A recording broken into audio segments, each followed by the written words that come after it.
এই পৃথিবী থেকে একজন সাহাবী দুনিয়ার থেকে কবরে চলে গেছেন, তার নাম হযরত সালমান ফারসি রাদিয়াল্লাহু আনহু।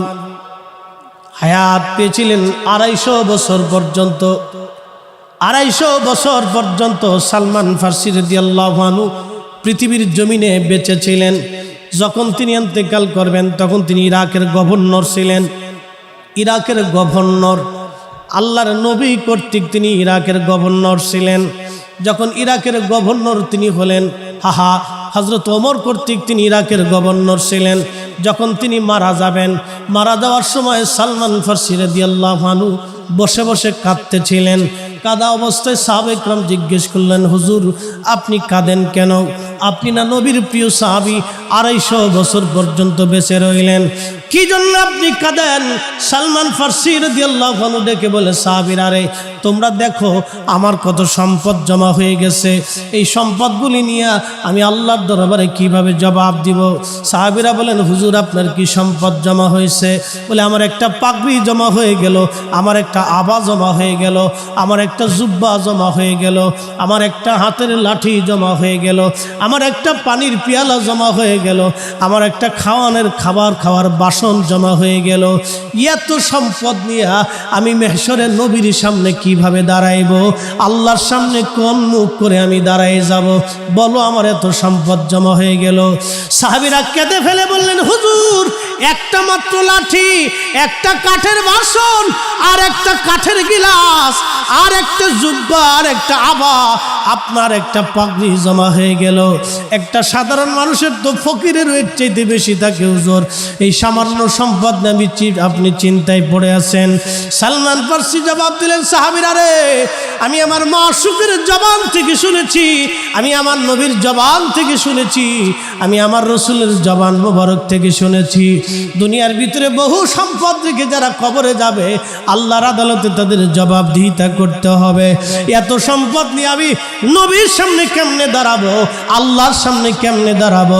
আমি চিন্তায় সালমান ফারসি বসে বসে কাঁদতেছি। একবার জোরে বলা যাবে কি আল্লাহু আকবার?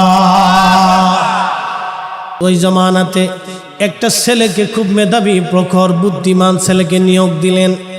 ওই বালকটা প্রত্যেক দিন জাদুকরের কাছে যায় জাদুবিদ্যা শিখত, আবার প্রত্যেক দিন ছেলেটা বাড়িতে ফিরে আসতো। কিন্তু আসা যাওয়ার পথে ছেলেটি লক্ষ্য করলেন, ছেলেটি দেখলেন একটা গির্জা দেখা যায়। তখন ইসলাম পৃথিবীতে আসে নাই, পৃথিবীতে নবীর আগমন হয় নাই। আল্লাহর নবী পৃথিবীতে আগমন করার 70 বছর আগের ঘটনা বলতেছি। নবীজি পৃথিবীতে তশরিফ আনার 70 বছর আগের ঘটনা বলতেছি। ওই রাজা একটা বালককে জাদুকরের কাছে রেখে দিলেন। ওই বালকটা প্রত্যেক দিন আসা যাওয়া করে। দেখলেন, লক্ষ্য করলেন গির্জার ভিতরে একজন পাদ্রী বসে বসে কিসের যেন দাওয়াত দেয়। তখন ওই পাদ্রীটার কাছে একদিন যে যুবক বসে বলল, বালকটা যখন পাদ্রীর কাছে যায় বসলো, পাদ্রীর কথাগুলি শুনতে শুনতে শুনতে শুনতে বালকের ভালো লাগলো। প্রথম দিন শুনলো, বেশি ভালো লাগলো। দ্বিতীয় দিন শুনলো, আরো ভালো লাগলো। তৃতীয় দিন শুনলো, আরো ভালো লাগলো। ওই পাদ্রী বসে বসে বসে বসে ওই বালক ছেলেটি প্রত্যেক দিন পাদ্রীর কাছে যায় দিন শিখতে লাগলো। কিন্তু ঘটনা ঘটলো ভিন্ন। পাদ্রী যখন পাদ্রীর কাছে দিন শিখে, তখন ওই ছেলেটা জাদুকরের কাছে যাইতে দেরি হয়। জাদুকর তাকে মারল। কোথায় গিয়েছিলি? বলতে পারে না, সত্য বললে তো তাকে মারধর করবে। ওই ছেলেটি পাদ্রী হুজুরের কাছে এসে বলেন, হুজুর আমি কি করতে পারি বলেন? বলে, বাসা তুমি দিন শিখার জন্য একটা কৌশল অবলম্বন করো।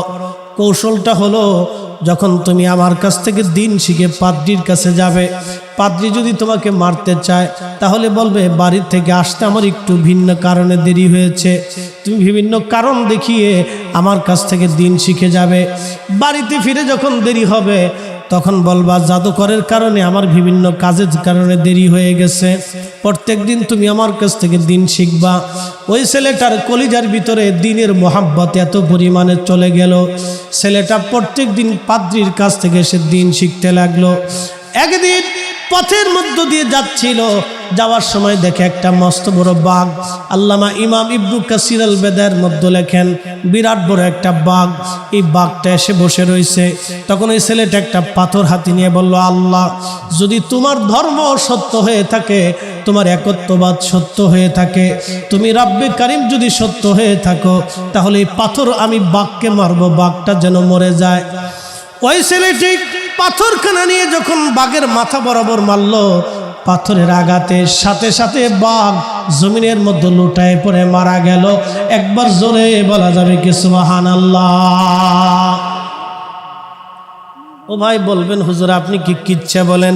না, আমি কোরআনের ঘটনা বলতেছি, খুব মনোযোগ দিয়েন। বাঘটা মারা গেল। বলবেন, হুজুর এই ঘটনার ভিতরে আমাদের কি শিক্ষা আছে? শিক্ষা পরে কোরআনের এমন কোনো কথা নাই যে কথার মধ্যে শিক্ষা না আছে, ঠিক কিনা? ওই ছেলেটি পাথর মারার পরে বাঘটা মরে গেল।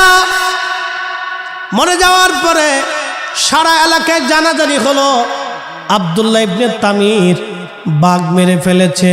ছেলেটার নাম ছিল আব্দুল্লাহ ইবনে তামির। বাঘ মেরে ফেলেছে, বাঘ মেরে ফেলছে। আহা, সারা এলাকায় তার পরিচিতি ছড়িয়ে পড়ল। এই পরিচিতি ছড়িয়ে পড়ার পরে আল্লাহ পাক তার হৃদয়ের ভিতরে আরো বুদ্ধি উপলব্ধি বাড়ায় দিলেন। ছেলেটা একদিন পাদ্রীকে বলতেছে, হুজুর আমাকে ইসমে আজম শিক্ষা দিয়ে দেন।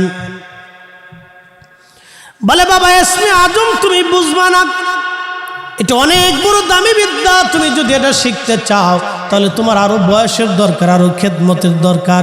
বলে, না হুজুর, ইসমে আজমটা আপনি আমাকে শিখাই দেন। পাদ্রী বলে, না রে বাবা, ইসমে আজম তোমাকে শেখানো যাবে না। এটা আল্লাহ পাকের এক বিশেষ নাম, বড় পাওয়ারফুল নাম। এটা যদি তোমাকে শিক্ষা দেয় তাহলে তুমি ব্যতিগ্রস্ত হয়ে যাবা, কোনো বিপদের সম্মুখীন হয়ে যেতে পারো, কারণ এই বয়স তোমার হয় নাই। এই বয়স তোমার হয় নাই।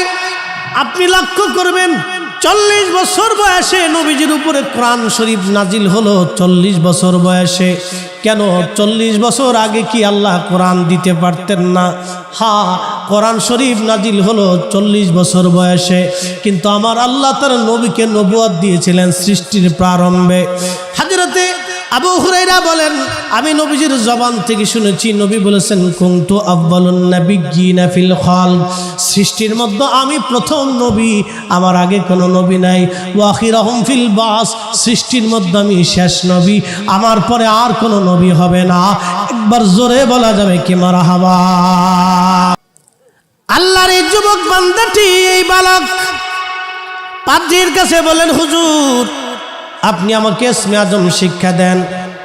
ছেলেটি বলল, হুজুর ইসমে আজম শিক্ষান। পাদ্রী বললেন, না, ইসমে আজমের ওজন তুমি সহ্য করতে পারবে না। ছেলেটা একটা কাজ করলো, কোরআন শরীফে আমার মালিকের নাম আছে 99টা নাম, তাওরাতে জবুরে ইনজিলে আল্লাহ পাকের নাম আছে 3000-এর উপরে নাম, কোরআনে নাম আছে 99, তাওরাতে জবুরে ইনজিলে আল্লাহর দেওয়া নাম আছে 3000-এর উপরে।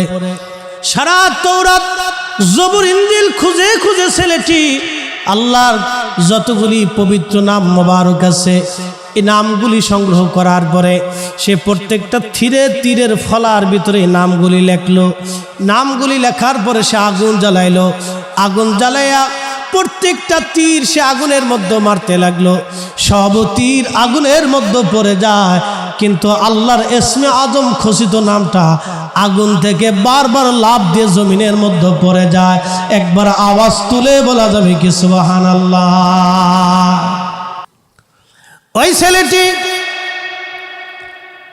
এই আল্লাহ পাকের যতগুলি নাম আছে লেখে আগুনের মধ্যে তীরগুলি নিক্ষেপ করতে লাগলো।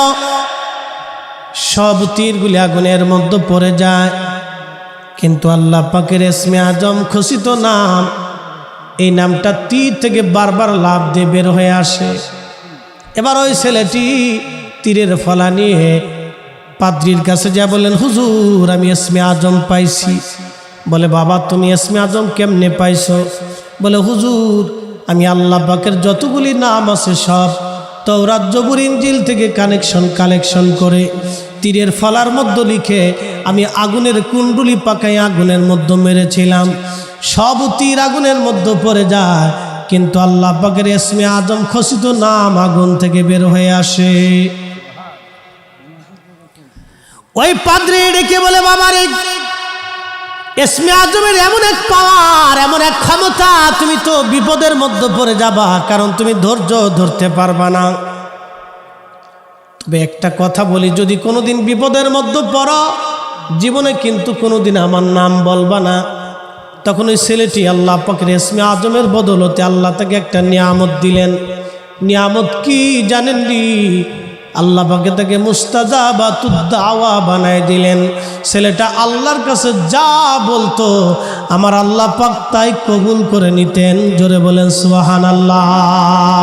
আমরা যা বলতো আল্লাহ তাই কবুল করে নিতেন।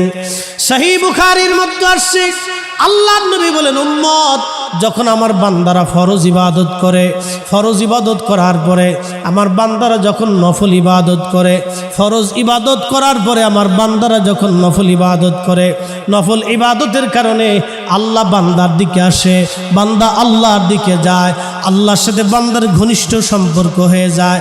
বান্দার চোখ আল্লাহর চোখ হয়, বান্দার জবান আল্লাহর জবান হয়, বান্দার হাত আল্লাহর হাত হয়, বান্দার পা আল্লাহর পা হয়ে যায়, বান্দার কান আল্লাহর কান হয়ে যায়। তখন এই বান্দা আল্লাহর প্রিয় হয়ে যায়।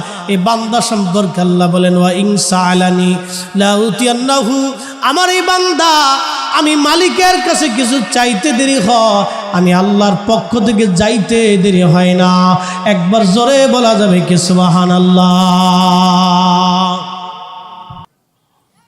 প্রিয় মুহতারাম উপস্থিতি, মনোযোগ দিয়ে শুনিয়া যান।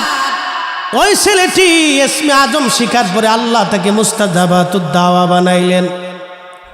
আল্লাহর কাছে যা চায় আল্লাহ তাই দিয়ে দেয়। বিভিন্ন মানুষ ছেলেটার কাছে আসতে লাগলো বিভিন্ন মাকাসাদ নিয়ে। একদিন রাজার দরবারে যিনি প্রধান উজির ছিলেন, উজির আজম প্রধানমন্ত্রীর চোখ অন্ধ হয়ে গেল। অন্ধ হয়ে যাওয়ার পরে প্রধানমন্ত্রী ওই খোঁজ পাইলেন যে আব্দুল্লাহ ইবনে তামির নামক একটা ছেলে আছে, সে চিকিৎসা করাইলে মানুষ ভালো হয়ে যায়, সে যা বলে তাই কবুল হয়ে যায়। তখন এই অন্ধ এসে এই বালকের কাছে এসে বললেন, বালক রে, আমি শুনছি তুমি আমার চোখ ভালো করে দিতে পারবে, আমি অন্ধত্বের কারণে আমার চাকরি চলে গেছে, তুমি আমার চোখ ভালো করে দাও। আব্দুল্লাহ ইবনে তামির বললেন, আরে উজির, চোখ ভালো করার মালিক আমি না, চোখ ভালো করার মালিক আমার আল্লাহ। তুমি যদি চাও আমি তোমার জন্য দোয়া করতে পারি, তবে শর্ত হলো কালেমা পড়ে তোমাকে মুসলমান হওয়া লাগবে। তুমি যদি মুসলমান হও, ইমানদার হও, তাহলে আমি তোমার জন্য দোয়া করে দিব। ওই উজির সেই দিন কালেমা পড়ে ইমানদার হয়ে গেলেন। ছেলেটা দোয়া করল, হায় রব, আপনি উজিরের চোখ ভালো করে দেন। সাথে সাথে উজিরের চোখ আমার আল্লাহ পাক ভালো করে দিলেন। জোরে বলা যাবে কি সুবহানাল্লাহ। সাথে সাথে চোখ ভালো করে দিলেন। হাজরাতে আব্দুল্লাহ ইবনে তামির বললেন, উজির, চোখ ভালো করার মালিক আমি না, চোখ ভালো করার মালিক আল্লাহ, আমি দোয়া করব চোখ ভালো হয়ে যাবে। উজির দোয়া করে দিলেন, বালকটা উজিরের চোখ ভালো হয়ে গেল। চোখ যখন ভালো হয়ে গেছে, উজির তখন রাজার দরবারে গেলেন। রাজ দরবারে যাওয়ার পরে বললেন, হে রাজা, আপনি আমার চাকরি ফিরাই দেন। রাজা বললেন, চাকরি ফিরাই দিব, আগে বলো তোমার চোখ কিভাবে ভালো হয়েছে। তখন এই উজির ডাক দিয়ে বললেন, আমার রব, আমার আল্লাহ আমার চোখ ভালো করে দিয়েছে। রাজা বলেন, এর আল্লাহ শব্দ কোথায় পাইলি? বলে, আমাকে আব্দুল্লাহ ইবনে তামির শিক্ষা দিয়েছেন। দেখেন, এখন তো আমরা আজান দেই, কেউ বাধা দেয় না, মাহফিল করতেছি, কেউ এসে বাধা দেয় না, আমরা মাদ্রাসা বানাইতেছি, কেউ আমাদেরকে বাধা দেয় না, আমরা মাহফিলে তাবারক খাই, কেউ বাধা দেয় না, আজান দেই, কেউ বাধা দেয় না, আমরা জিকির করি, কেউ বাধা দেয় না।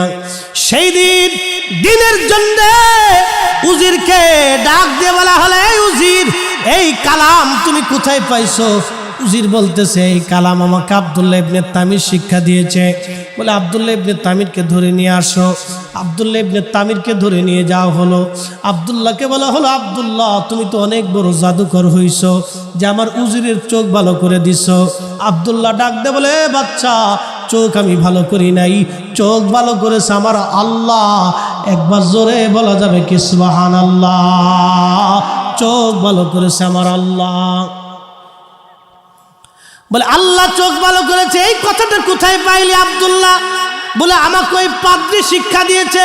ধরে নিয়ে যাওয়া হলো ওই পাদ্রীকে ধরে নিয়ে যাওয়ার পরে বাদশা বললো, হে পাদ্রী তুই কি কালেমা ছাড়বি?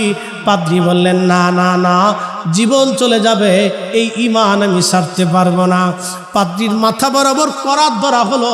বলা হলো, পাদ্রী রে, এই করাত দিয়ে তোর মাথা থেকে পা পর্যন্ত ফেলে দেওয়া হবে, তোকে জীবন্ত হত্যা করা হবে। বল কালেমা ছাড়বি না জীবন নিবি? পাদ্রী ডাক দিয়ে বলল, জীবন দিয়ে দিব কিন্তু কালেমা ছাড়বো না। একবার আওয়াজ তুলে বলা যাবে কি মারহাবা? আর আমরা সেই মুসলমান মসজিদে জুতা চুরি করার ধান্দা করি, 10 টাকা রাস্তায় পড়ে থাকলে পকেটের মধ্যে ঢুকাই দেই। আমরা সেই মুসলমান অন্যের জমি দখল করার চিন্তা করি। আমরা সেই মুসলমান অধিক মুনাফার জন্য সুদের কারবারি করি। আমরা সেই মুসলমান ঘুষের কারবারি কইরা মানুষের রক্ত চুষে নিয়ে বাড়ি গাড়ি বানানোর চিন্তা ভাবনা করি। আমরা সেই মুসলমান অন্যের মাথায় বাড়ি দিয়ে আর একজনের সম্পদ নষ্ট করে দিয়ে আমি কোটি কোটি টাকার মালিক হইলাম। আল্লাহর কসম করে বলি মুসলমান, একদিন কবরে চলে যাওয়া লাগবে, আল্লাহর আদালতে দাঁড়াইতে হবে, আল্লাহর আদালতে দাঁড়াইতে হবে। খুব মনোযোগ দিন, মাথার উপরে করাত ধরছে। এই পাদ্রী কালেমা ছাড়বি না জীবন দিবি? পাদ্রী বলল, কালেমা ছাড়তে পারবো না, জীবন নেও। হযরত ওমর রাদিয়াল্লাহু আনহু একদিন খাব্বাব রাদিয়াল্লাহু তাআলা আনহু ওমর রাদিয়াল্লাহু তাআলা আনহুর সামনে থেকে পিঠের চাদর পড়ে গেছে। তো খাব্বাব রাদিয়াল্লাহু আনহুর পিঠের ভিতরে বড় বড় সাদা সাদা গর্ত জায়গায় জায়গায় গোশত নাই। তো হযরত ওমর বলতেছে, খাব্বাব ভাই, তোমার কি কোনোদিন বসন্ত হয়েছিল যে পিঠের মধ্যে গোশত নাই? হযরতে খাব্বাব চোখের পানি ছেড়ে দিয়েছে, বলে, হুজুর আপনি হয়তো ভাবতে পারেন এই কোরআনের জন্য দ্বীনের জন্য আপনার ত্যাগ অনেক বেশি, কিন্তু আপনি জানেন এই কালেমার জন্য আমার পিঠের চামড়া গোশত চলে গেছে। খাব্বাব বলতেছিলেন, হুজুর আমি যেই দিন কালেমা পড়লাম আমি ছিলাম কামার হওয়ার কারণে আমি কয়লাগুলি আগুনের মধ্যে পোড়াইয়া লোহা দিয়ে আমি অস্ত্র বানাইতাম। ওরা আমাকে মক্কার কাফেররা আমাকে নিয়ে ওই কয়লাগুলি মাটির মধ্যে বিছাইয়া আমার হাত পাগুলি শক্ত করে বেঁধে ওই কয়লার উপরে আমাকে চিৎ করে শোয়াইয়া 10-15 জনে হাত পা দিয়ে পাথর দিয়ে চাপা দিয়ে ধরে রাখত। কয়লার প্রচন্ড আগুনে আমার চামড়া পুড়ে, গোশত পুড়ে, আমার চর্বি পুড়ে চর্বি পরে কয়লার আগুন নিভে যাইত। আমিরুল মুমিনিন তারপর ওরা আমাকে ছাড়ে নাই, আবার কয়লাগুলি আগুনের মধ্যে পুড়াইয়া কয়লাগুলি বিছাইয়া আবার আমাকে চিৎ করে শোয়াইয়া 10-15 জন চাপা দিয়ে ধরে রাখত। আমার পিঠের গোশতগুলি পুড়ে চর্বি পরে কয়লার আগুনগুলি নিভে যাইত। এইভাবে ওরা আমাকে অত্যাচার করে আমার পিঠের গোশতগুলি পচে গেছে, আমার চামড়াগুলি পড়ে গেছে। হুজুর এটা বসন্তের দাগ না, এটা হলো কালেমার বদলা, কালেমার বদলা, কালেমার বদলা। আমরা সেই মুসলমান, আমরা সেই মুসলিম, আমরা সেই মুসলমান কালেমার বদলায় সাহাবীদের পিঠের চামড়া চলে গেছে, গোশত পড়ে গেছে। হযরত বেলালের মতো সাহাবী বুকের মধ্যে গলার মধ্যে রশি বেঁধে তার মনিব তাকে মক্কার অলিগুলি দিয়ে টেনে হেসড়ে এই মরুভূমির বালুর মধ্যে চিৎ করে শোয়াইয়া পাথর চাপা দিয়ে বেলালকে হাত পা বেঁধে রাখত। প্রচণ্ড গরমে লু হাওয়া, এই প্রচণ্ড গরমে বালুগুলি সিটে বেলালের শরীরে এসে পড়ত। আহা, সিটে সিটে যখন এসে পড়তো ফুসকা পরে পরে ঘা হয়ে যাইত। ওই ঘায়ের মধ্যে বেলালকে চাবুক দিয়ে পিটানো হতো, ফিনকি মেরে মেরে মেরে মেরে রক্ত পড়তো। আহা, হজরতে বেলাল গগন বিদারী চিৎকার, আহা দাহা দাহা দাহাত বলে কান্ত। বেলালের কান্নায় সেই দিন বেঈমানদের মনে মায়া লাগে নাই। হযরত আবু বকর একদিন রাস্তা দিয়ে হেঁটে যাচ্ছে, দেখে বেলাল ওইভাবে পড়ে আছে। নবীর দরবারে যায় বলেন, হুজুর বেলালের কঠিন কষ্ট আমাদের আর সহ্য হয় না। নবী গো, আপনি যদি অনুমতি দেন বেলালকে আমি টাকা দিয়ে মুক্ত করে ছাড়িয়ে নিয়ে আসতে চাই। নবীজি বললেন, যাও আমার বেলালকে মুক্ত করে নিয়ে আসো। হযরত বেলালকে মুক্ত করে নিয়ে এসে আবু বকর আজাদ করে দিলেন। মদিনায় হিজরত করে চলে গেলেন। আজান আসলো, আজানের প্রবর্তন আসার পরে আল্লাহর নবীজি বললেন, বেলাল লাব্বাইক ইয়া রাব্বাল আলামিন, তুমি যাও মিনারায় যা আজান দাও। হযরত বেলাল নবীর মসজিদের পাশে একজন বনু নাজ্জার গোত্রের মহিলার ছাদ ছিল, ওই ছাদের উপরে দাঁড়ায় দাঁড়ায় বেলাল আজান দিতেন।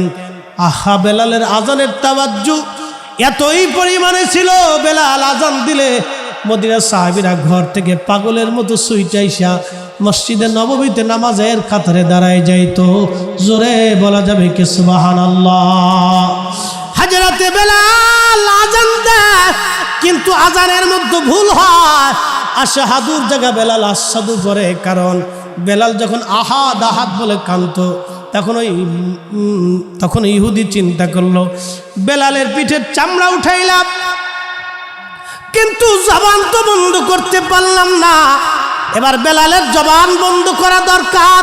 সেই জন্য হযরতে বেলালের জিহ্বা টেনে এনে বের করে একটা লোহার শিক আগুনের ভিতরে গরম করে দিয়ে বেলালের জিহ্বার এই পার ওই পার দিয়ে ঢুকাইয়া মুখের মধ্যে চাপা দিয়ে ধরে রাখতো। বেলালের জবান বন্ধ ছিল, কিন্তু হৃদয় বন্ধ ছিল না। যুবক, বেলালের জবান বন্ধ ছিল, কিন্তু হৃদয় বন্ধ ছিল না। জবান বন্ধ ছিল রে, হৃদয় বন্ধ ছিল না। জবান বন্ধ ছিল, হৃদয় বন্ধ ছিল না। আহা, বেলালের জিহ্বা ফুটা হয়ে গেল। আশহাদুর জায়গায় বেলাল আশহাদু পড়তো, লাহানে জলি হয়ে যাইতো। কিন্তু আল্লাহর কাছে এটা আইব হয় নাই, দোষ হয় নাই। সাহাবীরা বেঈমানরা সেই দিন এসে বলল, মুনাফিকরা বলল মুহাম্মদ মূর্খ, মুহাম্মদের সাহাবীরাও মূর্খ। সাহাবীরা এসে বলে, ইয়া নবী আল্লাহ, কাফেররা সমালোচনা করে বেলালের আজানে ভুল হয়, লাহানে জলি হয়। আপনি যদি বলেন নতুন মুয়াজ্জিন আমরা এনে দিব। আল্লাহর নবী বললেন, সাহাবীরা রে, তোমরা নতুন মুয়াজ্জিন আনতে চাও, তোমরা কি জানো আমার বেলাল আজান দিলে এই আজানের আওয়াজ আরশে মুআল্লা পর্যন্ত পৌঁছাইয়া যায়। চিৎকার মেরে জোরে বলা যাবে কি আল্লাহু আকবার? একসাথে বলেন আল্লাহু আকবার। হযরত বেলালের দিনের দাগ, পিঠের চামড়া, গোশতগুলি রক্ত দিয়েছে, জিহ্বা দিয়েছে, কিন্তু ঈমান দেয় নাই। নবীর ভালোবাসার জন্য, কালেমার ভালোবাসার জন্য বেলালের আজান, নবীর মসজিদে দাঁড়াইয়া বেলাল আজান দিত। এই আজান আরশে মুআল্লা পর্যন্ত যাইতো। পৃথিবীর সব মাইক লাগায়া যদি আজান দেন, আল্লাহর আরশ পর্যন্ত আজান যাবে না, কিন্তু বেলাল আজান দিলে আরশে মুআল্লা পর্যন্ত যাইতো। সুবহানাল্লাহ। তেলের গাড়ি তেলে চলে, হাওয়ার গাড়ি হাওয়ায় চলে, বিনা তেলে চালায় গাড়ি নবী সুলাইমান। আমরা সেই মুসলমান, আমরা সেই মুসলমান। এখন যদি কেউ আইসে কহে বাঘ আসতেছে, দেখবেন মাঠ খালি হয়ে গেছে। আমরা মুসলমান, কিন্তু মুসলমান হতে পারিনি। আমরা নামকে অবস্থায় মুসলমান। সাহাবায়ে কেরামের পিঠের গোশত চলে গেছে, টেনে টেনে উঠিয়ে ফেলে দিয়েছে, ঈমান ছেড়ে দেয়নি সাহাবা। আর আমরা ফার্স্টের লোভ ছাড়তে পারি না, ফার্স্টটাকে লোভ ছাড়তে পারি। খুব মনোযোগ দিয়ে সুন্দরী নারী রাস্তা দিয়ে হেঁটে গেলে এখনো লোভনীয় ভাবে আমরা তাকাই। আহা, লজ্জা করা উচিত, শরম করা উচিত আমাদের। সুন্দরী নারী রাস্তা দিয়ে হেঁটে গেলে লোভনীয় নজরে তাকাই, শরম করা উচিত আমাদের। কত বড় দিনের ত্যাগ সাহাবায়ে কেরামের ছিল সেই দিন, আমরা তাদের উত্তরসূরি। ইমাম আহমদ ইবনে হাম্বল পিঠের চামড়াগুলি গোশতগুলি টেনে টেনে উঠিয়ে ফেলে দিয়েছে, তারপরও কোরআনের একটা মাসালা এসে মত পরিবর্তন করে নাই, ইমান ছেড়ে দেয় নাই। জোরে বলা যাবে কি সুবহানাল্লাহ? আহা, কষ্ট হচ্ছে আপনাদের? কথা বোঝা যায় তো? তাহলে একসাথে আবার বলি তো, আল্লাহু আকবার। হয়েছে না? না, আমি এই জন্য আওয়াজ দিওয়াচ্ছি, কারণ রাত বেশি হলে মানুষের স্নায়ু দুর্বল হয়। বেশি রজনী আসলে স্নায়ু দুর্বল হয়, কারণ রাত আল্লাহ দিছে ঘুমের জন্য, এটা বিশ্রামের জন্য। এটা হলো বিশ্রামের জন্য। এটা বেশি রাত্রে হলে আপনাদের স্নায়ু দুর্বল হবে। অনেকেই জিম দিয়ে ফেলবেন, কারণ সারাদিন পরিশ্রম করেন, কাজ করেন, জিম ঘুম আসাটাই স্বাভাবিক। তো বেশি রাত্রে বক্তাদেরকে দিলে এই একটা অসুবিধা, আপনাদেরকে জাগায় রাখতে হয়। আমাদের শুধু ওয়াজ শুইয়ে চোখ বুঝে ওয়াজ করে গেলে হবে না, জাগায় রাখতে হয়। এই জন্য মাঝে মধ্যে আমরা আর বেশি রাত্রিবেলা কৌতুক করে আপনাদের ঘুম ভাঙানোর চেষ্টা করি, মস্তিষ্ক ঠিক রাখার চেষ্টা করি। একসাথে আবার জোরে বলি তো, আল্লাহু আকবার। না, হইছে না? কালেমার আওয়াজ এত কম হবে কেন? আমরা মুসলমান। আমরা কি? জোরে বলেন, আমরা কি? আরে শাহজালালের আল্লাহু আকবার আজানে গোর গোবিন্দের প্রাসাদ ভেঙেছিল। মুজাদ্দিদ আল ফেসানির জিকিরের আওয়াজে সম্রাট আকবর ও জাহাঙ্গীরের মসনদ কেঁপেছিল। হযরত খাজা মাইনুদ্দিন চিশতি আজমিরি সেঞ্জিরির ধুলি নিক্ষেপে পৃথিবীরাজের রাজত্ব হারিয়েছিল। আমরা সেই মুসলিম, আমাদের আওয়াজ হবে বুলন্দ। একসাথে বলেন নারে তাকবীর। আমাদের আওয়াজ বুলন্দ, আমাদের আওয়াজ বেশি দুর্বল হয়ে যাচ্ছে। না, হয় না। নারে তাকবীর। আল্লাহু আকবার ওয়ালিল্লাহিল হামদু বিসমিল্লাহির রাহমানির রাহিম।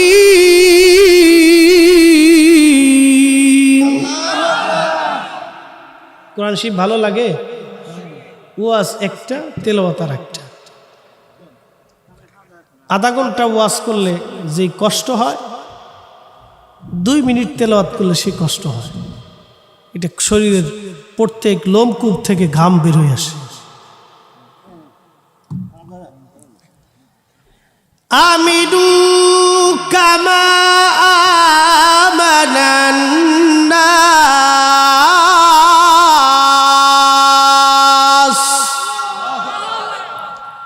এই কোরআন আল্লাহ সূরা বাকারার 12 নম্বর আয়াতে আল্লাহ বলতেছে, আমিদু কামা আমানান নাস। ঈমান আনো। আমার নবী সাহাবীরা যেইভাবে ঈমান আনছে তোমরাও সেইভাবে ঈমান আনো। সাহাবীরা যেইভাবে ঈমান আনছে তোমরা সেইভাবে ঈমান আনো। সাহাবীরা যেইভাবে ঈমান আনছে তোমরা সেইভাবে ঈমান আনো। সাহাবায়ে কেরামের ঈমানের কারণে তাদের পিঠের চামড়া গোশত টেনে কাফেররা ছিঁড়ে ফেলছে, তারপরে ঈমান ছেড়ে দেয়। আমি জানি আমাদের ঈমান খুব দুর্বল, একবারে ঈমান এতটাই দুর্বল যেটা নিয়ে আমরা সবসময় শঙ্কিত, চিন্তিত থাকি। বাড়ির মাল চুরি হইলে দ্বিতীয়বার মাল কেনার সুযোগ পাবেন, কিন্তু ঈমান চুরি হয়ে গেলে আর কেনার কোনো সুযোগ নেই। কথা বলেন ঠিক না বেঠে? ঈমান চুরি হয়ে গেলে কেনার সুযোগ নাই। এই জন্য আমরা খুব শঙ্কায় থাকি যে ঈমান চুরি হয়ে গেল কিনা। ছেলেটা মুস্তাজাবাতুদ দাওয়া হলো, করাত ধরছে পাদ্রির মাথায়। ইমান ছাড়বি? পাদ্রী বলে না, জীবন দিব, তুই ইমান ছাড়ব না। আহা, আল্লাহর নবী বলেন ওই পাদ্রীর মাথা বরাবর করাত দিয়ে যখন ফাড়া শুরু করলো, ফাড়তে ফাড়তে ফাড়তে ফাড়তে ফাড়তে ফাড়তে পুরা দেহটাকে দুইটা ভাগে ভাগ করে ফেলে দিল। পাদ্রীর জীবন চলে গেল, কিন্তু ইমান দেয় নাই। এবার বলা হলো, এই ছেলে আব্দুল্লাহ ইবনে তামির, তুমি কি ইমান ছাড়বে? আব্দুল্লাহ ইবনে তামির বললেন, না না না, জীবন চলে যাবে কিন্তু আমি ইমান ছাড়ব না। রাজা বললেন, এই বালককে ধরে নিয়ে যাও, শুলের মধ্যে চড়াইয়া তীর মেরে তাকে হত্যা করো। যখন আব্দুল্লাহকে শুলের মধ্যে চড়াইয়া আব্দুল্লাহর বুক বরাবর তীর ছুঁড়ে মারা হলো, যতগুলি তীর মারা হলো সবগুলি তীর বুকের সামনে থেকে জমিনে পড়ে গেল, একটা তীরও বুকের মধ্যে লাগে নাই। জোরে বলা যাবে কি সুবহানাল্লাহ? চিৎকার মেরে বলেন আল্লাহু আকবার। আল্লাহর বান্দারা যখন আল্লাহর ওলি হয়, আল্লাহর বন্ধু হয়, তখন আল্লাহ পাক তাদেরকে এইভাবে নিরাপত্তার বেষ্টনীর ভিতরে ইজ্জতের সাথে রাখে। ওলিদের ভিতরে দুইটা তবকা আছে, একটা তবকা সাধারণ, আর একটা হল মুস্তাদাবাতুদ দাওয়া। প্রাতিষ্ঠানিকভাবে দেখবেন দপ্তরি থেকে হেডমাস্টার পর্যন্ত আছে, উপাধ্যক্ষ, অধ্যক্ষ, লেকচারার থেকে চ্যান্সেলর পর্যন্ত আছে। তো একজন চ্যান্সেলরের যেই দাম একজন লেকচারারের সেই দাম না। চ্যান্সেলর একজন ইউনিভার্সিটির প্রধান। খুব মনোযোগ দিয়ে, আউলিয়া কেরামের ভিতরে আল্লাহ পাক তবকা দিছেন, আলেমদের ভিতরে আল্লাহ তবকা দিছেন। পৃথিবীর শ্রেষ্ঠ চারজন আলেম, ইমাম আবু হানিফা, ইমাম শাফিঈ, ইমাম হাম্বল, ইমাম মালিক, এই চারজন ছিলেন পৃথিবীর শ্রেষ্ঠ চারজন আলেম। এটা হলো মুস্তাহিদ তবকার প্রথম তবকার আলেম। এই চারজনের উপরে এখন পৃথিবীতে কোনো আলেম নাই। খুব মনোযোগ দিয়ে, আল্লাহর ওলিদের ভিতরে চারজন শ্রেষ্ঠ: কাদেরিয়া, চিশতিয়া, নকশবন্দিয়া, মুজাদ্দিদিয়া। হযরত খাজা মাইনুদ্দিন চিশত আজমেরি সেঞ্জুরি বাহাউদ্দিন নকশবন বুখারী, ওনার মাজার হজরতে ইমাম বুখারী রহমতুল্লাহ আলাইহি যেখানে ঘুমিয়েছেন উজবেকিস্তানের বুখারাতে। খুব মনোযোগ দিয়ে, হজরতে খাজা মাইনুদ্দিন চিশতের মাজার হলো ভারতের ইন্ডিয়াতে। মুজাদ্দিদ আলফেসানি হিন্দির মাজার হলো পূর্ব পাঞ্জাবে। হজরত বরবীর মহিউদ্দিন আব্দুল কাদের জিলানী রহমতুল্লাহ মাজার হলো ইরাকের বাগদাদে। পৃথিবীর বহু জায়গাতে অসংখ্য আউলিয়া কেরামের মাজার আছে। আপনি আশ্চর্য হবেন। আমি ভুটানের থিম্পু, রাজধানী থিম্পুতে যাইয়ে দেখি যে একজন আল্লাহর অলির মাজার আছে। চিন্তা করলাম, আজ থেকে 400-500 বছর আগে, যেখানে এখানে আসতে আমাদের গাড়িতে বেগ পাইতে হয়, কত পাহাড়ি রাস্তা অতিক্রম করে যেতে হয়। 400-500-600 বছর আগে পাহাড়ি রাস্তা অতিক্রম করে এই জঙ্গলি জানোয়ারের মানুষের ভিতরে এসে তারা কালেমার দাওয়াত দিয়ে ঘুমাই রয়েছে।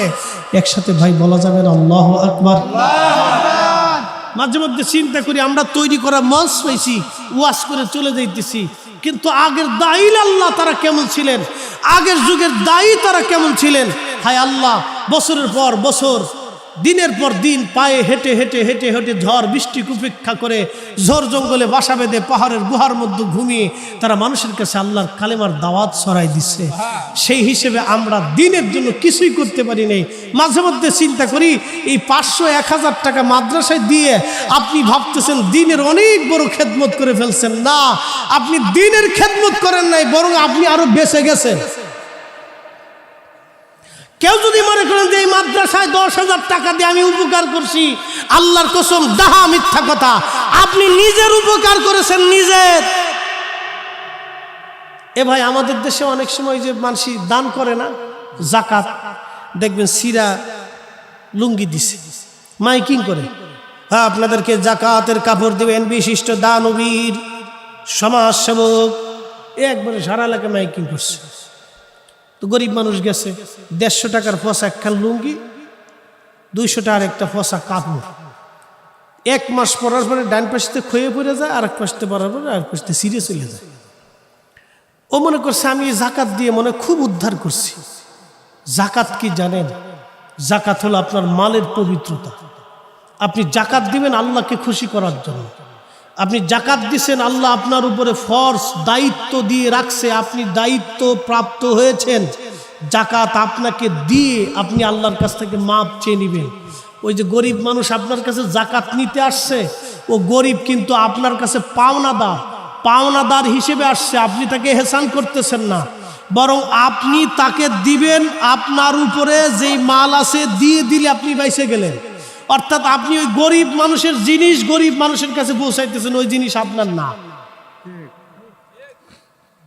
ওই মাল আপনার না, ওই মাল ধনীদের না, ওই ধনীর মাল না, এটা গরিবের মাল। আল্লাহ বলছেন গরিবদের কারণে আমি ধনীদেরকে রিজিক দিয়ে থাকি। একসাথে বলা যাবে না সুবহানাল্লাহ? কাদের জন্য দেয়? আরো ফসা কাপড় দিয়ে দান করে ভাবতেছে একবার উদ্ধার করে ফেলাইছি, আবার গরিব মানুষ একটু বেশি হলে মানে ধমক তিনটে দেয়। ওরে মানুষ চিন্তা করতে পারছেন, এটা আবার মানুষ। আমি নবী না চিনিলাম, কি যে ভুল করিলাম, ভস্মে ঢালিলাম ঘি, মানুষ হইয়া ভবেতে আসিয়া মানুষের করিলাম কি, মানুষ হইয়া ভবেতে আসিয়া মানুষের করিলাম কি। আল্লাহ তো মানুষ বানায়া পৃথিবীতে পাঠাইছেন, তো মানুষের করেছিলাম কি? মানুষ হয়ে দুনিয়াতে আসছি, মানুষের কাজ কি করলাম আমরা? কি এমন মানুষের কাজ করেছি? খুব মনোযোগ দিবেন বাপ। অনেক সময় আমরা ডাক ঢোল করে মানুষকে যাকাত দিই না, এইভাবে যাকাত দেওয়ার নিয়ম না। ওই গরিব মানুষ আপনার কাছে টাকা পায়, আপনার পক্ষ থেকে গরিব মানুষের ঘরে আপনি যাকাত পৌঁছাই দিয়ে আসবেন। গরিব মানুষ আপনার বাড়িতে নিতে আসবে কেন? আপনি নিজে পৌঁছাই দিয়ে বলবেন আল্লাহ আমি বেঁচে গেলাম, কারণ এই টাকা আমার না, এই টাকা গরিব মানুষের, আমি গরিব মানুষের এই টাকা পৌঁছাই দিয়েছি, আমি বাইসে গেলাম। এই চিন্তা কয়জনের মাথায় আছে বলেন তো? খালি সবাই চিন্তা করে যে আমি দান করব, লুঙ্গি সুঙ্গি খসা খসা যা আছে দিব, মানুষ আমার বাহাবা দিবে, উনি বাহাবার লেগে দান করে। বহু দানকারী কিয়ামতের ময়দানে জাহান্নামে চলে যাবে, বহু মুসল্লি জাহান্নামে চলে যাবে, বহু রোজাদার জাহান্নামে যাবে, বহু শহীদ জাহান্নামে যাবে। মুসল্লিকে আল্লাহ জাহান্নামে পাঠাই দিয়ে বলবে যা জাহান্নামে চলে যা। মুসল্লি বলবে আল্লাহ বলো কি, আমি নামাজ পড়লাম এত বছর। বলে তুমি নামাজ পড়ছো, মানুষ যাতে মুসল্লি কয় এই জন্য নামাজ পড়ছো, আমি আল্লাহর ভয়ে নামাজ পড়ো নাই। যাও, দুনিয়াতে মানুষ তোমার মুসল্লি বলছে, আমি আল্লাহর কাছে কিছু পাবা না। দানবীর বলবে আল্লাহ বলো কি, আমি কোটি কোটি টাকা দান করছি। আল্লাহ বলবে তুমি দানবীর হওয়ার জন্য দান করছো, আমি আল্লাহর হুকুমতের জন্য দান করো নাই। যাও, দুনিয়াতে মানুষ তোমাকে দানবীর বলছে, তুমি আল্লাহর কাছে কিচ্ছু পাবা না, তুমি জাহান্নামে চলে যাও। শহীদ বলবে আল্লাহ বলো কি, তোমার দিন প্রতিষ্ঠিত করতে যে আমরা শহীদ হয়ে গেছি, আমাকে জাহান্নামে দিচ্ছ। আল্লাহ বলবে তুমি শহীদ, মানুষ যত তোমাকে বীর শ্রেষ্ঠ, বীর বিক্রম, বীর যোদ্ধা বলে, সেই জন্য তুমি যুদ্ধ করতে গেছো। যাও, তুমি দুনিয়াতে মানুষ বীর বিক্রম, বীর যোদ্ধা তোমাকে বলছে, তুমি দুনিয়াতে আমি আল্লাহর আদালতে কিচ্ছু পাবা না। রোজাদার বলবে আল্লাহ বলো কি, আমি কত রোজা রাখছি। মানুষ, আল্লাহ বলবে মানুষ যাতে তোমাকে রোজাদার মনে করে, সেই জন্য তুমি রোজা রাখছো। দুনিয়াতে মানুষ তোমাকে মুসল্লি, রোজাদার, দানবীর বহুত কিছু বলে ফেলছে, আজকে আমি আল্লাহর দরবারে কিচ্ছু পাবো না, যাও জাহান্নামে চলে যাও। বান্দা সেই দিন রোজাও রাখবে, নামাজও করবে, দানও করবে, সাদকাও দেবে, হজও করবে, তারপরেও জাহান্নামে চলে যাবে। শুধু নিয়তের জন্য, শুধু নিয়তের জন্য। আজকে যারা খিচুড়ি খাওয়ার নিয়ত করছেন তারা খালি খিচুড়ি পাবে। কথা কর না কে, জোরে বলে। আজকে যারা খিচুড়ি নিয়ত করছে ওরা খালি খিচুড়ি পাবে, অসুবিধা নেই। মেলা লোক কি করছে, এই মেলার লোক খিচুড়ি নিয়ত করছে, ওরা আজকে খিচুড়ি পেয়ে যাবে। আর আমরা যারা বসে রয়েছি, আমরা এই ওয়াজ নসিহত শুনতেছি, কোরআনের কথা শুনতেছি, আমাদেরকে আল্লাহ রাব্বুল আলামিন অবশ্যই এই বেহেশতের বাগানের কারণে আল্লাহ মাফ করে দিবে। একসাথে ভাই বলা যাবে না সুবহানাল্লাহ? কষ্ট হচ্ছে, আর কিছু সময় চলবে, চলবে। তাহলে একটু নাড়াচাড়া দিয়ে জোরে বলেন তো আল্লাহু আকবার। ওই ছেলেটার কথা বলেই শেষ করে দিচ্ছি। যুবকটার বক্ষ বরাবর তীর আসলো, তীর গুলি সামনে পড়ে গেল। এবার বাদশা বলল তাকে পাহাড়ে নিয়ে চলে যাও। পাহাড় থেকে ফেলে দাও। যখন যুব বালকটাকে পাহাড়ে নিয়ে যাওয়া হলো, পাহাড়ের ভিতরে ভূমিকম্প শুরু হয়ে গেল। ভূমিকম্প হওয়ার পরে ওই কাফেররা পাহাড়ের ভূমিকম্পের কারণে পাহাড় থেকে পড়ে গেল। অলৌকিকভাবে এই বালকটা আল্লাহ পাক তাকে হেফাজত করে পাহাড় থেকে নামাইয়া ওই বালকটা হেঁটে হেঁটে রাজ দরবারে আসলো। এবার রাজা ডেকে বলে, রে বালক, তুমি কিভাবে ফিরে আসলা? কে তোমাকে বাঁচাইলো? বালক ডাক দে বলল, বাচ্চা, আমার মালিক আমার আল্লাহ আমাকে বাঁচাইছে। কে বাঁচাইছে? জোরে বলেন। রিজিকের মালিককে, হায়াতের মালিককে, দৌলতের মালিককে, ইজ্জতের মালিককে, আমাদের মালিককে। তারপরে মানুষ সুদ খায়, জানে রিজিকের মালিক আল্লাহ। আচ্ছা, আপনাদেরকে প্রশ্ন করি, জবাব দিবেন তো? কুত্তারে খাওয়ায় কে? পাখিদেরকে খাওয়ায় কে? পাখি রাত্রিবেলা সকালবেলা দেখবেন 3টার সময় কিচির মিচির করে, একবারে জাস্ট 3টা যখন বাজবে দেখবেন পাখি ওই সময় আল্লাহ জিকির শুরু করে। যদি আমার কথা বিশ্বাস না করেন, আজকে রাত্রে টেস্ট করে দিন। আজকে রাত্রে টেস্ট করবেন। আমি একদিন চুয়াডাঙ্গা থেকে আমরা মাহফিল করতে যাব কুড়িগ্রাম। তো চিন্তা করলাম এত দূরের রাস্তা, গাড়ি নিব না, চুয়াডাঙ্গা থেকে ট্রেনে উঠব। ট্রেনে উঠে কুমিল্লা পার্বতীপুর ওখান থেকে নেমে ওরা ওখান থেকে নিয়ে যাবে। তো বাংলাদেশের ট্রেন আসবে 12টা, এই ট্রেন এসে রাত 4টে।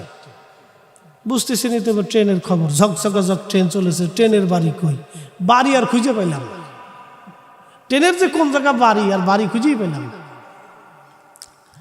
তো যাই হোক, ঠিক 3টার সময় যখন ঘড়িতে বাজলো, একসাথে দেখলাম পাখি কিচির মিচির করে মোরগ ডাক দিয়ে বসছে। আসমানে আল্লাহর দেওয়া একজন ফেরেশতা মোরগ আছে। ওই ফেরেশতা আসমানে রাত 3টার সময় একটা ডাক দেয়। ওই ডাকটা দেওয়ার সাথে সাথে দুনিয়ার মোরগগুলিও আল্লাহু আকবার বলে ডাক দেয়, আরো জোরে। আর আমরা তখন কি করি? খালি গম পারি। এখন নতুন সিস্টেম হয়েছে। আমাদের দেশের যুবক পোলাপান যারা আছে, একবারে গ্রাম আর গঞ্জ নাই। সরকার গবেষণা করে দেখছে গ্রামেও ডায়াবেটিস বাড়ছে, হার্টের রোগী বাড়ছে, প্রেশারের রোগী বাড়ছে। সরকার উদ্বিগ্ন, চিকিৎসা বিজ্ঞানীরা খুব উদ্বিগ্ন। কারণ কি? আগে গ্রামের মানুষ খুব পরিশ্রম করত, এখন গ্রামের মানুষ রাত 12টা 1টা পর্যন্ত ফেসবুক টিপে। এক কথা কর না কে? বেশিরভাগ হলো আমরা ইয়াং জেনারেশন। এরা কয়দিন পরে ডায়াবেটিসের রোগী হবে। এই যে বুড়া দুরা যেটি হয়ে গেছে মেড ইন বাংলাদেশ, এটার পাওয়ার আছিল। অহন বুড়ো হয়েছে তাতে কিছু, অহনও পাওয়ার আছে। এটা খাইছে অরিজিনাল, দেখছে অরিজিনাল, চলছে অরিজিনাল। বুড়াটির পাওয়ার আছে। আমরার ফুলা পান এগুলো এখন নতুন নতুন হয়েছে। খালি ফেসবুক টিপো সারা রাত, যে শেষ। ফেসবুক সারা রাত ভরে টিপলে 3টা জিনিসের ক্ষতি হয়। একটা চোখের ক্ষতি হয়, আর একটা স্বাস্থ্যের ক্ষতি হয়, আর একটা যৌবনের ক্ষতি হয়। তাড়াতাড়ি ডায়াবেটিস হবে, তাড়াতাড়ি প্রেশার হবে, তাড়াতাড়ি হার্টের সমস্যা হবে। 2 নম্বর চোখের পাওয়ার লেজ হবে, 3 নম্বর যৌবনের ক্ষমতা হারাবে। যাও, শেষ, জিন্দিগি বরবাদ। এবার যদ্দূর পারো রাত ভরে ফেসবুক টিপি, কাইতে পড়ে মাইন কিসি ভাই খাড়াই খাড়াই টিপি, যা বুঝে গে কেমন লাগে। শয়তানে হাসে আর কয়, বাস মুরিদ পাইছি আমি। কি কথা কন দেখে, মুরিদ পাইছি আমি, যা বিরাট মুরিদ পাইছি। হ্যাঁ বন্ধু, খালি ওয়াজ করলে হবে না, চিকিৎসা দিয়ে যাওয়া দরকার। আহা, সাহাবীরা কত ত্যাগ করেছেন, আল্লাহর বুজুর্গ বান্দাদের কত ত্যাগ ছিল, আল্লাহর ওলিদের কত ত্যাগ ছিল। দেখেন, আল্লাহর এই যুবক ডাক দে বলে, বাচ্চা, আমার মালিক আমার আল্লাহ আমাকে বাঁচাইছে। বলে তাকে সমুদ্রের ভিতরে নিয়ে যাও। যুবক, ভালো করে শোনো, একজন যুবকের ঘটনা আমার আল্লাহ পাক কোরআনের ভিতরে বর্ণনা করেছেন। আল্লাহ পাক এই যে আমরা রিজিকের পিছনে হন্য হয়ে দৌড়াই, আমরা অনেক সময় রিজিকের পিছনে হন্য হয়ে দৌড়াই। রিজিক বন্টন করে কে? না, আসতে বলতে হবে, কে? এই ধান খেতে দান দিছে কে? বৃষ্টি দেয় কে? বাংলাদেশ সরকার বলতেছে দুর্ভিক্ষ আসতে পারে, কথা সত্য। দুর্ভিক্ষ নবীর জমানার পরে সাহাবীদের জমানাতেও হয়েছে, খোদ খলিফাতুল মুসলিমিন হযরত ওমরের জমানাতেও দুর্ভিক্ষ আসছে। হযরত ওমরের পরে হযরতে আম্মাজান আয়েশার জমানাতেও দুর্ভিক্ষ আসছে। দুর্ভিক্ষ হয়েছে মদিনাতে আসছে। তো মদিনাতে যেখানে নবী ঘুমিয়ে আছে ওই দেশে দুর্ভিক্ষ আছে। সাহাবায়ে কেরাম যে সময় আসছে, হযরত ওমরের মতো খলিফা চিন্তা করেন আল্লাহর আইনের বিরুদ্ধে একটা শব্দ, একটা রজনীও তিনি দেশ চালান নাই। তিনার জমানাতেও দুর্ভিক্ষ আসছে। দুর্ভিক্ষ আসতেই পারে। কেন? দুর্ভিক্ষ কখন প্রকট আকার ধারণ করবে? যখন আল্লাহর আসমানে বৃষ্টি বন্ধ হবে। মনে রাখবেন এই সূত্রটা। যতদিন আসমান থেকে বৃষ্টি নামবে ততদিন দুর্ভিক্ষ হবে না। যে সময় আকাশ থেকে বৃষ্টি আসা বন্ধ হবে, যেই বছরে বৃষ্টিপাত একবারে কমে যাবে, বাংলাদেশে পানি থাকবে না নদী নালা খাল বিলে, সেই বছর থেকে বুঝবেন দুর্ভিক্ষ শুরু হলো। মনে রাখবেন এটা। আর যতদিন আল্লাহর আকাশ থেকে বৃষ্টি নামবে ততদিন বুঝবেন যে না, আল্লাহ কিছু না কিছু খাওয়া হলো বাঁচায় রাখবে। সুবহানাল্লাহ, আসতে কলকে। সুনানুদ দারিমিতে একটা হাদিস আসছে। সুনানুদ দারিমি, ইমাম দারিমি ছিলেন মালিক মুহাদ্দিসুদ দুনিয়া। দুনিয়ার এমন কোন হাদিস নাই যে ইমাম দারিমির মুখস্থ না ছিল। এত বড় আলেম ছিল উনি। সুনানুদ দারিমিতে বিশুদ্ধ সনদে একটা হাদিস লাগছে। মদিনাতে প্রচন্ড দুর্ভিক্ষ হলো, বৃষ্টি বন্ধ হয়ে গেল। কয়েক মাস পর্যন্ত কোনো বৃষ্টি নাই। ঘাস শুকাই গেল, তরু লতা পাতা শুকিয়ে গেল, খেজুর গাছ পর্যন্ত শুকাই গেল। উট দুম্বা ছাগল ভেড়ার খাবার নাই, মানুষেরও খাবার নাই। দুর্ভিক্ষ প্রকট আকার ধারণ করলো। সাহাবায়ে কেরাম আম্মা জানা আয়েশার কাছে যা বলেন, মা আপনি তো উম্মাহাতুল মুমিনিন, তো আমাদের মদিনাতে প্রচন্ড বৃষ্টির অভাবে দুর্ভিক্ষ লাগছে, এখন কি করতে পারি বলেন। আম্মাজান বললেন, বৃষ্টি চাও তো? বৃষ্টি হইলে দুর্ভিক্ষ যাবে। আচ্ছা ঠিক আছে, যদি বৃষ্টি চাও তাহলে তোমরা আল্লাহর হাবিবের রওজা মোবারকে চলে যাও। না, আসতে হয়ে গেছে। এই কোরআন কার কালাম? আল্লাহর কালাম। এই কোরআন আসছে কার কাছে? নবীর কাছে। তো কোন জায়গা নাজিল হয়েছে? এই কালবে। এই কোরআন যখন নবীজির কালবে আসতো তখন আল্লাহর নবী প্রচন্ড শীতের ভিতরে সোয়েটার, কম্বল, কাঁথা যা ছিল শরীরের উপরে সব কিছু ঘেমে চুপচুপ চুপচুপ হয়ে যেত। এই কোরআন যখন নবীজির কালবে আসতো, এই কোরআন এতটা পরিশ্রমের জিনিস। আর এই কোরআন আমার ছেলেরা মুখস্থ করছে। আপনারা মনে করতেছেন খুব ছেলের হাতের মোয়া নাকি? চাইলেই মুখস্থ করা যায়। লক্ষ ছাত্রের ভিতরে কিছু জনের কালবে কোরআন শরীফ মুখস্থ থাকে, আবার কেউ মুখস্থ করে পরে ভুলে যায়। রিহার্সাল না থাকলে এটা ভুলে যায়। এই কোরআন ধরে রাখাটাও খুব মুশকিল। এই কোরআন ভাবতেছেন আপনি 10টা টাকা দিয়ে খুব উদ্ধার করে ফেলছেন না? না, এই কোরআনের ওজনের তুলনায় কিচ্ছু দেন নাই আপনি। আমিও কিছু দিতে পারিনি। খুব মনোযোগ দিয়ে সাহাবীরা বললেন, আম্মা জান আয়েশা বললেন, তোমরা নবীর রওজা মোবারকে যাও। সাহাবীরা নবীজির রওজার পাশে গেলেন। আম্মা জান বললেন, রওজা মোবারকের উপরে যে ছাদ আছে, খেজুর পাতার ছাউনি, যে ঢাকনা আছে ঘরের ছাদ, নবীজির রওজা শরীফ সব সময়ের জন্য সাহাবায়ে কেরাম খেজুর পাতার ঢাকনি দিয়ে ঢেকে রাখতেন। কারণ কি শোনেন, আম্মা জান বললেন, ওই তোমরা খেজুর পাতার ছাউনিগুলি সরায় দাও যেন আসমান রওজা শরীফ দেখতে পারে। সাহাবায়ে কেরাম রওজা শরীফের উপর থেকে খেজুর পাতার ছাউনি সরায় দিলেন। আসমান রওজা শরীফ দেখতে লাগলো। রওজা শরীফ আসমান ফাঁকা হয়ে গেল। আল্লাহর নবী সাহাবীরা বলতেছেন, আমরা ফাঁকা করে সরে আসলাম, কিছুক্ষণ পরে দেখি আকাশে মেঘ জমে গেছে। শুধু মেঘ জমে নাই, বৃষ্টি শুরু হয়ে গেল একাধারে। 7 দিন পর্যন্ত মদিনাতে বৃষ্টি নামলো। একটা সেকেন্ডের জন্য বৃষ্টি বন্ধ হয় নাই। জোরে বলা যাবে কি আল্লাহু আকবার। এটার নাম হলো উসিলা।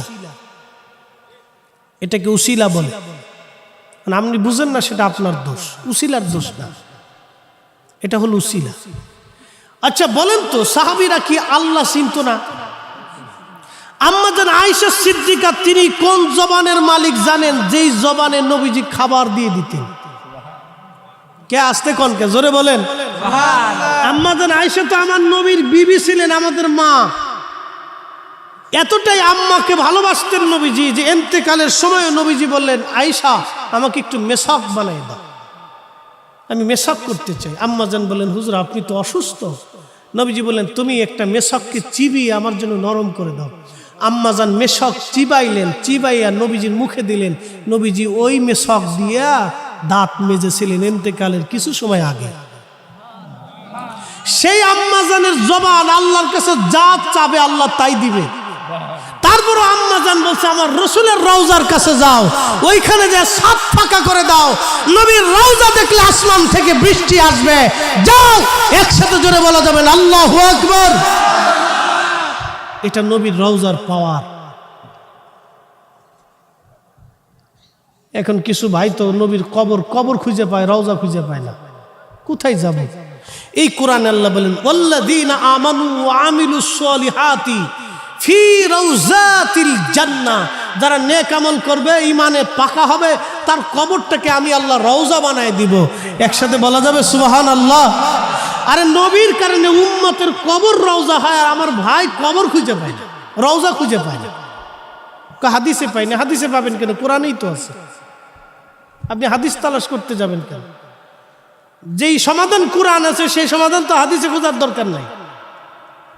সমাধান আগে দেখতে হবে কোরআনে আছে কিনা। যদি কোরআনের সমাধান থাকে তোমার হাদিস দেখার আর দরকার নাই, আল্লাহ নিজেই সমাধান দিয়ে দিচ্ছে। কি কথা বলেন না কেন?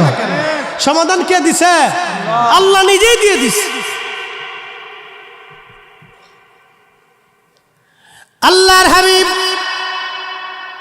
রওজা মুবারক দেখে আকাশের কান্না শুরু হয়ে গেল।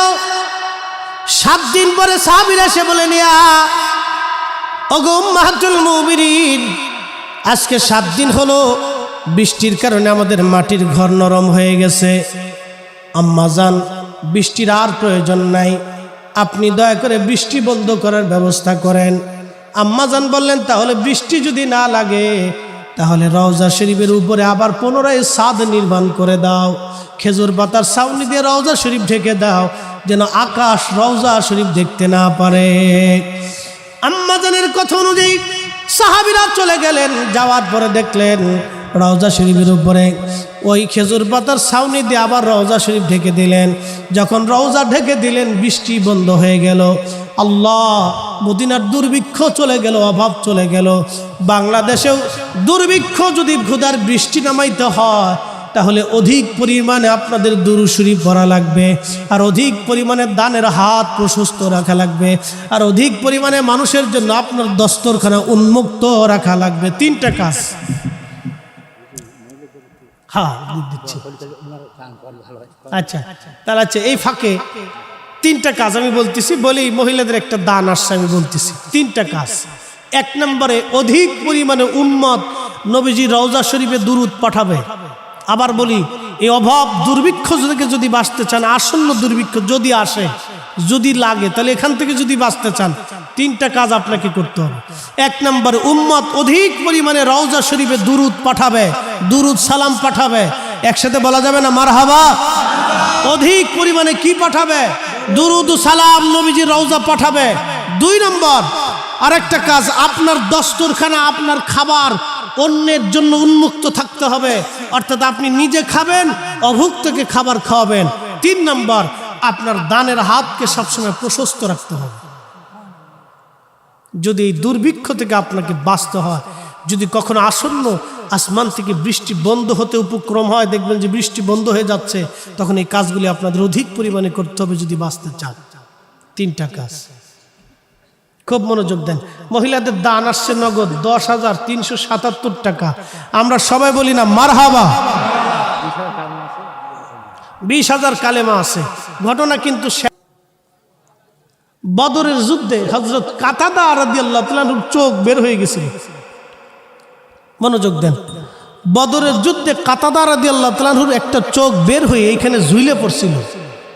হা হা, সাহাবা ইকরাম দিনের জন্য কত ত্যাগ ছিল দেখেন। একটা চোখ ঝুলে এখানে ঝুলে রয়েছে। তো কাতাদা রাদিয়াল্লাহু তাআলা আনহুকে সাহাবা ইকরাম বলতেছে, তোমার এই চোখটা আমরা কেটে ফেলে দিই, তোমার যন্ত্রণা হচ্ছে। কাতাদা বললেন, না, আমি চোখটা নিয়ে রসুলের কাছে যাব, দেখি রসুল কি বলে। আল্লাহর নবীর কাছে আসার পরে কাতাদা রাদিয়াল্লাহু তাআলা আনহু বললেন, হুজুর আমার চোখ বের হয়ে ঝুলে গেছে, আমি এখন কি করব, রক্ত পড়তেছে। প্রিয় নবীজি চোখটা ধরলেন, ধইরা চোখের জায়গায় চোখ লাগাই দিয়ে আল্লাহর নবীজি চোখ যখন লাগাই দিলেন, কাতাদা রাদিয়াল্লাহু তাআলা আনহু বলতেছেন, আল্লাহর নবীর হাত মুবারক দিয়ে যখন আমার চোখ লাগাই দিছে, আমি ডান চোখের চাইতে বাম চোখ, যেই চোখটা ভালো ছিল আর যেই চোখটা ঝুলে পড়ছিল, ওই চোখের পাওয়ার ভালো চোখের চাইতে বেশি হয়ে গেল। আসতে বললেন কেন? জোরে বলেন আল্লাহু আকবার। এইভাবে আল্লাহ রসুলের হাতের ভিতরে বরকত আল্লাহ দিয়েছেন। চোখ ঢুকাই দিয়ে বসাই দিছে, চোখের জায়গায় চোখ বসে গেল। এই অন্য চোখের চাইতে এই চোখের পাওয়ার এত পরিমাণে বাড়ছে যে মরার আগ দিন পর্যন্ত চোখের পাওয়ার কোনোদিন লেজ হয়নি। আল্লাহ রসুলের হাতের পাওয়ার ছিল এরকম। সরাসরি আলোচনায় চলে যাচ্ছি, খুব মনোযোগ দেন। আমার রব, আমার আল্লাহ পৃথিবীটাকে সাজাইলেন। আল্লাহ বলেন, আল্লাযী খালাকাকা ফাসাওয়াকা ফাআদালাক। হে মানুষ, তোমাকে আমি রব সৃষ্টি করেছি, সুবিন্যস্ত করেছি, তোমাকে সুঠাম করেছি।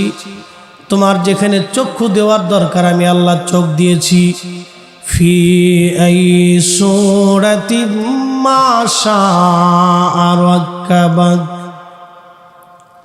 এই অবয়ব, এই সৌন্দর্য দিয়ে আমি আল্লাহ তোমাকে পৃথিবীর মধ্যে পাঠিয়েছি। হে মানুষ তুমি শোনো, তোমাকে আমি আল্লাহ পাক যেখানে নাক দেওয়ার দরকার নাক দিয়েছি, হাত দেওয়ার দরকার দিয়েছি, পা দেওয়ার যেখানে দরকার দিয়েছি, তোমার জিহ্বা দিয়েছি খাবার স্বাদ আস্বাদন করার জন্য। যদি আল্লাহ জিহ্বা না দিতেন, পৃথিবীর কারো পক্ষে সম্ভব ছিল না আমার জিহ্বা বানিয়ে দেবে। জন্মগতভাবে অনেক মানুষ পৃথিবীতে অন্ধ হয়ে আছে। অন্ধকে জিজ্ঞেস করবেন, অন্ধ তোমার জীবনের অভাব কি? অন্ধ শুধু একটা কথাই বলবে, আমার মালিক আমাকে সৃষ্টি করেছেন বটে, কিন্তু আমার চোখ দেন নাই। পৃথিবীর এই সৌন্দর্য দেখার সুযোগ আমার কোনোদিন হলো না। সারা জীবনের একটাই আফসোস আমার থেকে গেল, দুনিয়া দেখার সৌন্দর্য দেখার মতো সৌভাগ্য আমার হলো না। কিন্তু আমাদের জীবনে যদি 60 বছর পর্যন্ত আল্লাহ হায়াত দেয়, দুইটা চক্ষু আল্লাহ দিলেন, জীবনে কত কিছু আমরা দেখলাম। আল্লাহ একটা দিনের জন্য আমাদের কাছে বিল চেয়ে বলে নাই, বান্দা আমি চক্ষু দিলাম, তোমার ব্যাটারি লাগে নাই, চার্জ দেওয়া লাগে নাই, একটা দিনের জন্য তোমাকে এই চক্ষু দিয়ে দেখার জন্য আমি আল্লাহ বিল চাই নাই, মাসে মাসে বিল পরিশোধ করা লাগে নাই। বান্দা তুমি আমার দেওয়া চক্ষু দিয়ে তুমি কি করেছো? তুমি বলো, তুমি কি মেলায় মেলায় ঘুরছো না মাহফিলে গেছো? বলেন, যারা আজকে মেলায় ঘুরতেছে ওরা জবাব দিবে কি? নিমাই চড়া এলাকার মুসলমানেরা, রে খুব মনোযোগ দিয়ে শুনবেন। এই পৃথিবীতে আমরা এসেছিলাম, আল্লাহ একটা দায়িত্ব দিয়ে পৃথিবীর মধ্যে আমাকে পাঠাইলেন। আল্লাহ বলেন, আল্লাযী খালাকাল মাউত, আমি তোমার মরণ সৃষ্টি করেছি। এই মরণ যদি আল্লাহ না দিতেন, মানুষ ফেরাউনের চাইতে নিকৃষ্ট হয়ে যায়, তো আল্লাহ মরণ দিয়ে দিলেন। শুধু আমাদের মরণ না, এমন কোনো নাফস নাই, রুহু নাই যার জীবনের মরণ না হবে। সৃষ্টির ভিতরে যা আছে সব ধ্বংস হয়ে যাবে। কুল্লু মান আলাইহা ফানি ওয়া ইয়াবকা ওয়াজহু রাব্বিকা যুল জালালি ওয়াল ইকরাম।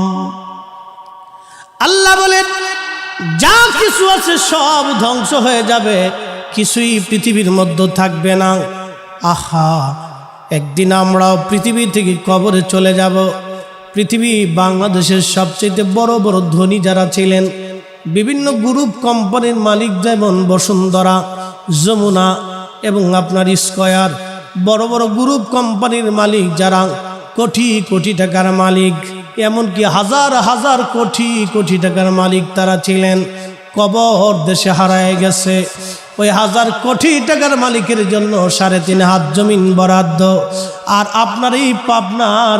আপনার কি বলে এই নিমাই চড়া এলাকার একজন সাধারণ গরিব দরিদ্র মিসকিন যার 1 শতক জমিনও দুনিয়াতে নাই, তার জন্য একই 3.5 হাত জমিন বরাদ্দ। 1 ইঞ্চি কমও হবে না, বেশিও হবে না। কথা বলেন ঠিক না বেঠে? কিন্তু তারপরেও আমরা জমি নিয়ে কারাকারি, মারামারি, লাঠালাঠি, পিটাপাটি, ঝগড়া ফাসাদ, ভাই বোন রে ঠকায়, বোন বাইরে ঠকায়, সন্তান বাবারে ঠকায়, সন্তান মারে ঠকায়, এইভাবে ঠকাঠকি। খুবই মনোযোগ। পৃথিবী থেকে আমরা সবাই কবরে চলে যাব। আহাই সম্পদই দুনিয়া, যা কিছু বলেন না কেন সব থেকে যাবে। 1 ইঞ্চি পরিমাণ পৃথিবী থেকে নিয়ে যাওয়ার সুযোগ আমাদের নাই। এই জমিনের মালিক আমার আগে যিনি আমার আব্বাজান, আব্বাজানের আগে যিনি ছিলেন আমার দাদাজান, দাদাজানের আগে যিনি ছিলেন তিনি আমার আব্বার দাদাজান, আমার পরে যিনি আসবেন তিনি আমার ছেলে, ছেলের পরে যিনি আসবেন তিনি আমার নাতি, নাতির পরে যিনি আসবেন তিনি আমার পুতি। শুধু সরকারি কাগজে নাম পরিবর্তন হয়। আমার আব্বাজান ছিল নামের মালিক, এখন আমি হইছি নামে। আমার পরে আমার সন্তান আসবে, সন্তানের পরে নাতিপুতি আসবে, আমার পরে আমার আরেকজনের নাম আসবে। এই জন্য আল্লাহর নবী বলছেন, তুমি যেটা খাও এটা তোমার জন্য, তুমি যেটা পরনে পরো এটা তোমার জন্য, এবং তুমি যেটা আল্লাহর রাস্তায় খরচ করে এটা তোমার জন্যে। বাদ বাকি দুনিয়ার মধ্যে যা রেখে যাবা এটা তোমার না, এটা ওয়ারিসদের, এটা সন্তানদের, এটার মালিকানায় তোমার কোনো আর হাত নাই।